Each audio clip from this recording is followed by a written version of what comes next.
আসসালামু আলাইকুম। আমাদের বগিবাজার কালাইয়া ইউনিয়নের অন্তর্গত বগিবাজারের যে রাস্তাটা হচ্ছে সে রাস্তাটা এত অনিয়ম হচ্ছে, সে অনিয়ম আমরা গ্রামের সাধারণ মানুষ আমরা এতটা বুঝি না। এখানে ইঞ্জিনিয়ার অফিসের সহকারী ইঞ্জিনিয়ার হোক বা যে দায়িত্বে আছে আমি অত বুঝি না, সে আমাকে ফোন দিয়ে এই কথাই বলছে যে ভাই আপনাদের ওখানের কাজটা এত অনিয়ম, আপনারা বুঝবেন না এটা। আমি সেই কাজ বন্ধ করিয়া চলে আসছি, তারপরও তারা এই কাজটা জোর করে গাঢ় জোরে তারা কাজটা চালাইতেছে।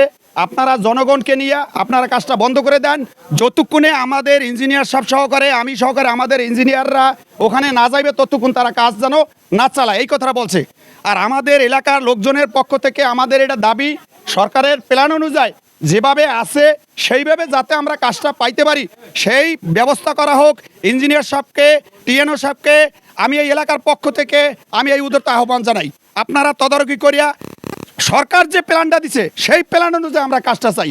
তাতে যদি তারা আইয়া যদি বলে যে না সরকারের প্ল্যান অনুযায়ী এই কাজটা হচ্ছে, আমাদের এলাকার পক্ষ থেকে আমাদের কোনো অভিযোগ নাই। এ বলে আমার বক্তব্য সংক্ষিপ্ত করে শেষ করছি।